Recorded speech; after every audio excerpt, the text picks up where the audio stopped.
السلام علیکم تمام مومنین و سامعین و ناظرین، بعد السلام آج ہم آپ سے خانہ کعبہ پاک کے حدود، اس کی یہ باہر والی جتنی بھی باؤنڈری ہے اور خانہ کعبہ کا طول و عرض اور یہ وسیع و عریض رقبہ جتنا بھی اس کا تعین قرار پایا گیا، تو اللہ پاک کی ذات بابرکت کے حکم پاک سے ملائکہ نے یہ کب سے کس وقت اس کی ضرورت پڑی، اللہ پاک کی ذات بابرکت کے Hey اس there. پاک گھرانے کو تعمیر کرنے Subscribe کے to my لیے channel. ملائکہ نے And also کیا press کیا this اپنی bell icon. کوششیں اور اپنی خدمت سر انجام دی، اور اس عبادت عظیم کا اجر و ثواب انہوں نے کیسے حاصل کیا۔ تو آئیے ملاحظہ فرمائیے، سرکار محمد باقر علیہ الصلوۃ والسلام کے حضور میں چند اصحاب باوقار موجود تھے، اور جناب ابو حمزہ سمالی نے یہ سوال کیا سرکار سے کہ مولا، خانہ کعبہ کا یہ طول و عرض کب سے بنیاد میں رکھا گیا ہے؟ اس کا جو باہر والا ایریا ہے جہاں پر اس کی انتہا ہے وہ کس طرح تعین پائی؟ تو سرکار باقر علیہ الصلوۃ والسلام نے فرمایا کہ اے بندگان خدا، جس وقت جناب آدم علیہ السلام کوہ صفا پر اترے اور جناب حوا علیہ السلام کوہ مروہ پر اتریں، اور جب ان دونوں ہستیوں کا آپس میں ملاپ ہوا، یعنی دونوں آپس میں ملے ایک جگہ پر، تو جناب آدم علیہ السلام اور جناب حوا نے اس وحشت و تنہائی کو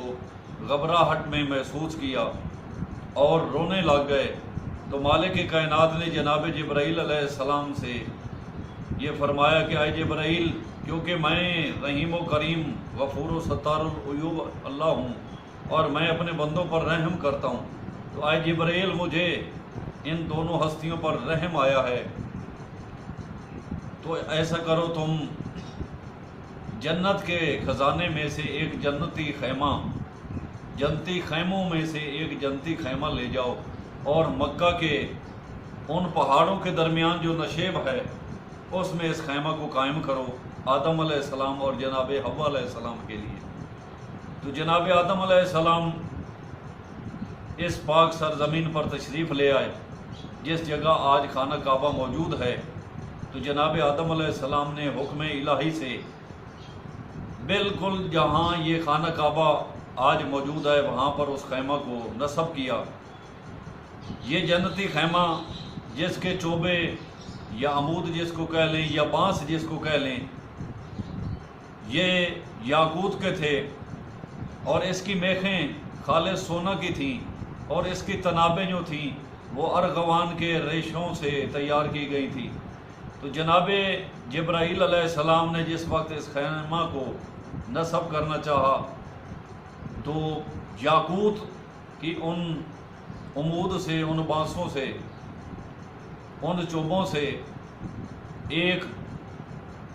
نہایت ہی لطیف قسم کی روشنی، ایک نہایت ہی پرکشش قسم کا نور جو ہے وہ ساطع ہوا، اور جہاں تک یہ خانہ کعبہ کا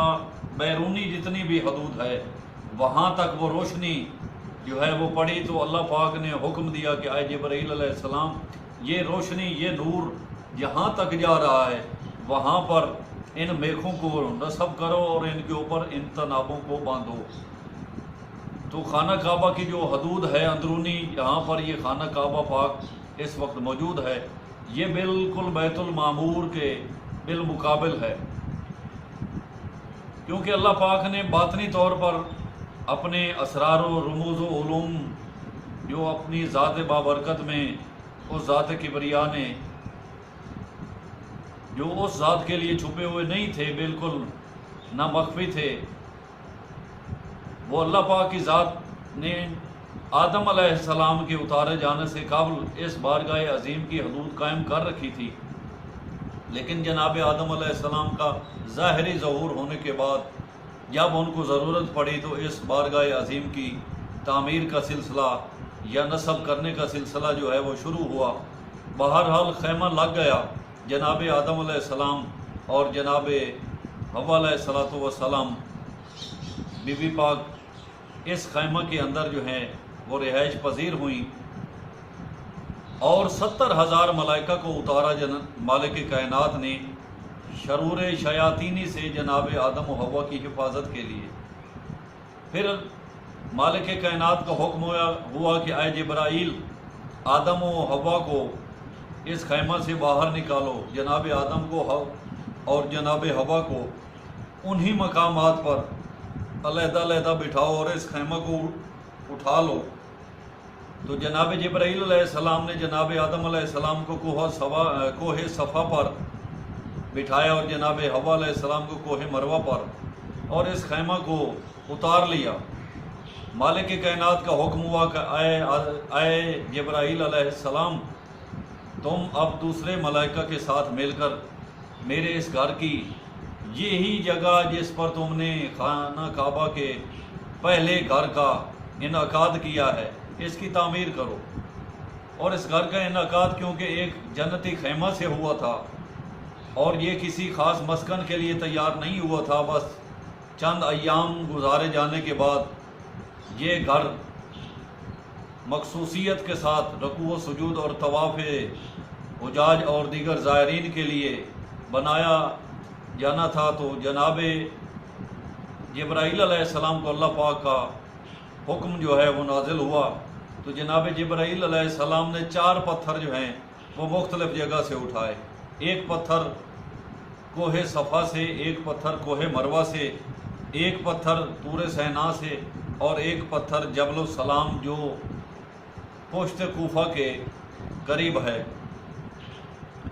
تو باقی جتنے بھی پتھر تھے وہ مالک کائنات نے جناب جبرائیل علیہ السلام کو حکم دیا کہ یہ 4 پتھر جو ہیں یہ اس کی بنیاد ہیں، جیسے ہم کہتے ہیں کہ یہ ڈیمپ جو ہیں وہ رکھے گئے ہیں، بیس رکھی گئی ہیں، اور ان پتھروں کے اوپر اب تم کوہ ابو قبیس سے باقی پتھر اٹھا کر لاؤ، اور اس کو جتنا وہ جنتی خیمہ کا طول و عرض تھا، جتنا وہ اونچا تھا، جتنا وہ کھلا تھا، چوڑا تھا، اس کے بالکل مطابق جو ہے اس بارگاہ عظیم کی تم تعمیر کرو۔ تو جس وقت تعمیر و ترقی ہو گئی اس بارگاہ عظیم کی، اور جہاں پر وہ یاقوت کی وہ روشنی، وہ نوری روشنی جہاں جہاں تک پڑی، تو آج وہاں خانہ کعبہ کی وہ بیرونی دیواریں ہیں وہ سبھی فصیل ہے، جس کے اندر یہ خانہ کعبہ پاک کا یہ گھر ہے۔ تو اللہ پاک کی ذات کے اس حکم ازلی کے اتارے جانے کے بعد خانہ کعبہ کی یہ پہلی بنیاد تھی۔ جب یہ بارگاہ عظیم تیار ہو چکا تو اللہ پاک نے ان 70,000 ملائکہ کو حکم دیا کہ تم تا قیامت اب تمہاری تسبیح و تقدیس یہی ہے کہ تم اس بارگاہ عظیم کا طواف کرو۔ اور جناب آدم علیہ السلام نے جب دیکھا کہ ملائکہ جو ہیں وہ اس بارگاہ عظیم کا طواف کر رہے ہیں، تو اس وقت مالک کائنات کا حکم آیا کہ اے آدم و حوا، تم بھی ان ملائکہ کے ساتھ جو ہے وہ طواف کرو۔ اور جناب آدم و جناب حوا ایک امام کے طور پر، ایک سردار کے طور پر، ایک لیڈر کے طور پر، ایک راہبر کے طور پر ان ملائکہ کے آگے آگے چلتے جا رہے تھے۔ اور روایات میں ملتا ہے کہ جناب آدم علیہ السلام نے 7 چکر جو اس وقت قائم کیے ہیں، وہ ابھی تک وہی 7 چکر جو ہیں وہ سنت جناب آدم علیہ السلام، سنت جناب حوا علیہ السلام کی طور پر آج بھی واجبی طور پر مناسک حج کے عبادات میں قائم ہو چکے ہیں۔ تو طواف کرنے کے بعد جناب آدم و حوا کو کھانے کی طلب ہوئی، تو جناب آدم و حوا نے پھر اللہ پاک کے حضور اپنی خوراک کے لیے التجا کی۔ تو یہ تھا آج کا ہمارا ٹاپک، خانہ کعبہ کی تعمیر کا وہ پہلا سلسلہ جو اللہ پاک نے جناب جبرائیل وہ حکم کے طور پر اتارا، اور جناب جبرائیل علیہ السلام نے اس جنتی خیمہ کی بنیاد کے ساتھ ساتھ ان پتھروں کو اٹھا کر جو ہے اس کی تعمیر کی۔ تو خانہ کعبہ کے اتارے جانے کے بعد جناب آدم علیہ السلام کو اللہ پاک نے اعلان کا حکم دیا کہ آئے آدم علیہ السلام تم اعلان کرو اور لوگوں کو حج کے لیے بلاؤ۔ تو ہم پہلے بھی آپ کو جو ویڈیوز پیش کر چکے ہیں، اپلوڈ کر چکے ہوں، اس میں آپ نے ذوالحجہ کے ان ایام کے ساتھ جو خصوصیت رکھتے ہیں ٹاپکس وہ آپ کے ساتھ شیئر کیے اور آپ کو انفارم کیے۔ مالک کائنات ہماری توفیقات میں اور آپ کی حاجات پوری فرمائے اور ہمیں اعمال صالح کرنے کی توفیق عطا فرمائے۔ آمین ثم آمین بحق محمد و آلہ الطاہرین۔ اپنا خیال رکھیں، ہمیں اپنی دعاؤں میں یاد رکھیں۔